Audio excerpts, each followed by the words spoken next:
Hello, my name is Natalie Turvey and I am Director and Principal Psychologist at Drop of Life Psychology Clinic, plus the author of Unbreakable Relationships for Self-Lovers and Others, and the Director for online psychology called Psychology at Home. And today I'm going to have a little quick chat about 3 tips to have a relationship that is worth it. So obviously I've written a book about unbreakable relationships for self-lovers and others, and the concepts and the principles behind that book is what I would see, the themes I would see over and over and over again in clinic, not only within my practice here at the psychology clinic that I run, but also in the other work that I did over the years. So when I worked in disabilities, when I worked at child safety, when I worked within the forensic system, disabilities, it seemed to come up, the same theme seemed to come up over and over again in my 20 years of experience. So I put together a book that went through the process and the system of the themes that I saw over and over again. So number 1, you must invest in your relationship. If you've chosen this person, if you've said, I choose you as my person, as my human, then you must invest.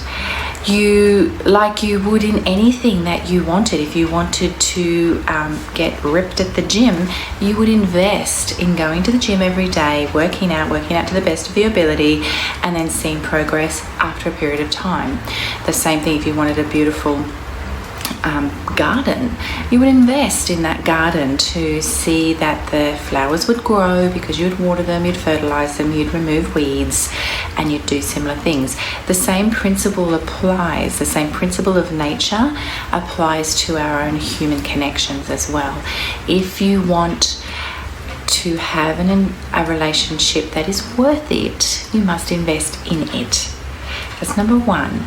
Number 2 is make sure you're okay first. So people want to be around you basically. So I always tell anyone in clinic, your first priority is you, and not in a selfish way, not in a way that is detrimental to others, but in a way that if I'm happy, then I'm good to be around. If I'm okay and I'm in a good place, I feel confident, I feel excited about my life, I'm enjoying things, then I'm actually more fun, more enjoyable to be around. But when I'm not okay, then I'm actually difficult sometimes to be around. So it is your job to make sure you're okay first before you try and fix your relationship, meaning you've got to come from a place where you're okay. You've got to come from a place, no matter what the outcome of that interaction is, you're going to be okay. And that's sort of a whole nother session and a whole nother video, but that is number 2. Make sure you're okay first. And the other last one is to quit the judgment. And that's tough because judgment is probably our biggest hindrance to good communication, because we will instant, as someone has a go at us or interacts in a certain way, we normally will jump to a conclusion, and that's what our brain does to try and make our life a little bit easier. And because our brain is this problem-solving machine and it loves shortcuts and it likes to save energy, so it will do things like jump to conclusions, make assumptions, and as a result we end up being judgmental. So it's almost primal in its instinct, but then it's our job to then look at that and go, is that actually true? So my antidote to judgment is to be curious. So curious looks a bit like a little kid when they're curious. They're going, whoa, what is that?